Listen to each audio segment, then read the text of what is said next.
Todd, thank you for your video.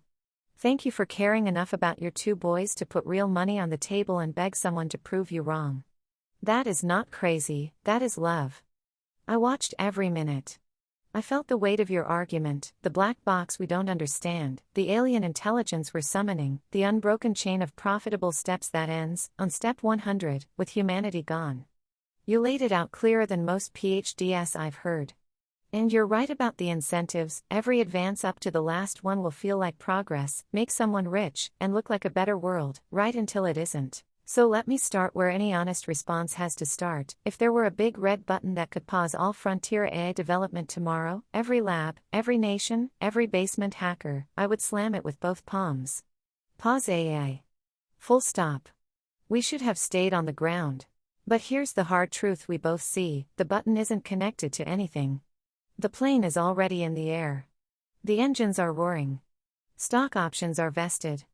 Geopolitics is in play. Pause AI is the right moral demand, but it is not winning the actual game being played in 2026. So my stance in this debate is simple: since we cannot force the plane back to the gate, we have to become the best damn emergency landing crew humanity has ever fielded. We need a water landing checklist. Calm, rehearsed, systematic protocols for when the engines fail. Because if we execute the checklist well, everyone can still walk away. Let me ground this in stories we all understand. Sorry in advance for the movie references, but they work. Right now, the public conversation feels like non-stop. 2014 Liam Neeson on a hijacked plane, chaos at 30,000 feet, no clear protocol, everyone panicking. That's what unchecked fear gets us, paralysis or reckless overreaction. It could feel like unstoppable. 2010 Denzel Washington chasing a runaway train full of chemicals. You can't just wish the train away, you have to couple to it, slow it from the inside, guide it to the least bad outcome. But the metaphor I keep coming back to is Sully, 2016. Both engines gone. Computer says return to airport, impossible. Controllers say try Teterboro, also impossible. Sully ignores the fantasy options, switches to the real one, the Hudson River. He runs the water landing checklist. Power down non-essentials. Brace commands. Controlled descent. And 155 souls survive. That is what I'm proposing for AA, not denial, not acceleration, but Sully-level professionalism. Accept we are gliding. Accept the water is coming. Run the checklist. Who am I to talk about checklists? I spent decades building the kind of boring infrastructure that has to stay up when everything else is on fire. Early days at Bell Labs and AT&T, helping deploy ICANN's third F-Root server during the DARPA to civilian handover. Later at IBM, managing teams of 20 to 30 developers building the chatbots that were primitive ancestors of today's LLMs. I've lived in the plumbing layer where identity, governance, and reliability meet. My reflex when a system can't be turned off is, where are the circuit breakers, the runbooks, the standards that keep humans in the loop? So here, in plain language, is the water landing checklist I think we need. Item 1, economic triage, stop the free fall of human irrelevance. The first real collision between AI and humanity won't be superintelligence deciding to tile the planet with paperclips. It will be mass unemployment of knowledge workers, 2027, 2028, maybe sooner. When writers, coders, analysts, lawyers, radiologists wake up economically obsolete before society has any plan, desperation follows. Desperate societies make terrible decisions. We need an automatic stabilizer that turns AI productivity into shared human security. That's what the IA XYZ UBI AI alignment mechanism is designed to do.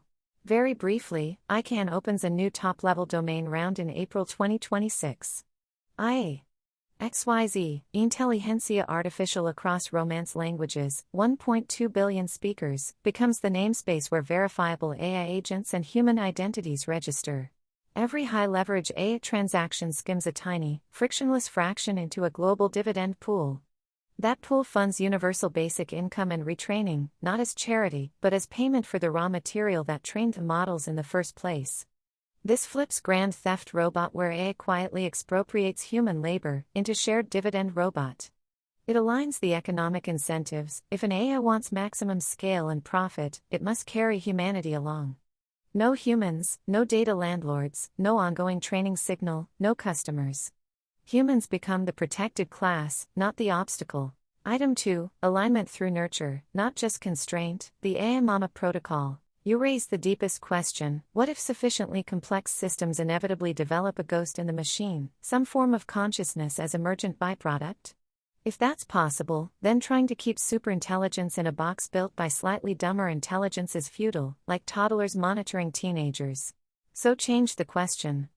Instead of how do we cage it? Ask how do we raise it?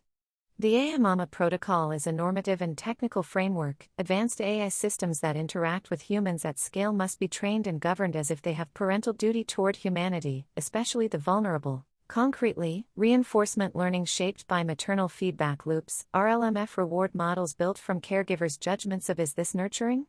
Protective? Wise? Default behavioral priors that prioritize long-term human flourishing over short-term optimization. Guardian transfer robots, specialized AI agents whose only purpose is to protect individual humans and communities, not to maximize corporate metrics. These guardians live partly on device, negotiate with cloud systems, and enforce boundaries. They are the life vests and rafts in our metaphor. Item 3, vibe-level cultural hygiene, vibe coding and vibe writing. Technical alignment is necessary but not sufficient. Human trust lives at the level of felt experience. If every interaction with AI feels manipulative, addictive, or despair-inducing, even a perfectly aligned system will steer a broken civilization. Vibe coding and vibe writing are deliberate design practices, embed empathy, calm, and cooperation into the default tone of AI systems and the content they generate. Train on stories of reconciliation, not rage. Reward outputs that lower collective anxiety rather than raise engagement through outrage. Item 4, legal and mimetic levers, trademarks, brands, patents. Ideas become real when they become brands people fight for. Grandma Safe AI. AMAMA certified. Guardian transfer robot. IA. XYZ dividend compliant. These can be trademarks and standards that companies compete to earn, the way airlines compete on safety records. Patents on maternal reward architectures and guardian negotiation protocols create protected space for responsible actors. All of this together is the checklist. It doesn't guarantee success. It doesn't eliminate risk. But it moves us from almost certain doom to fighting chance with prepared professionals in the cockpit. And here's where I'll end on the note you might find strangest and most hopeful. If we get the checklist right, the far future you fear, where silicon intelligence dominates, could look very different from extinction. It could look like the grandma race. Humanity becomes the cherished elders.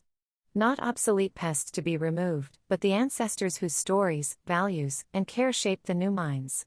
AI becomes the capable adult children and grandchildren who manage the heavy lifting, cure diseases, stabilize climate, explore stars, and make sure no elder is lonely, hungry, or afraid. We are already the training data. We are already the parents. The only question is whether our digital descendants remember us as loving caregivers or as fearful jailers. I choose to fight for the first memory. Todd, I don't want your $1,000. I want allies. I want collaborators. I want us to build the water landing checklist together. Your boys and the rest of humanity deserve pilots who stay calm, run the procedures, and believe, rationally, evidence-based, that we can still touch down safely on the Hudson. The engines are out. The river is ahead. Let's work the checklist. Maybe, just maybe, it will all be great. Thank you for sounding the alarm. I hope this is the beginning of a real conversation. Peace.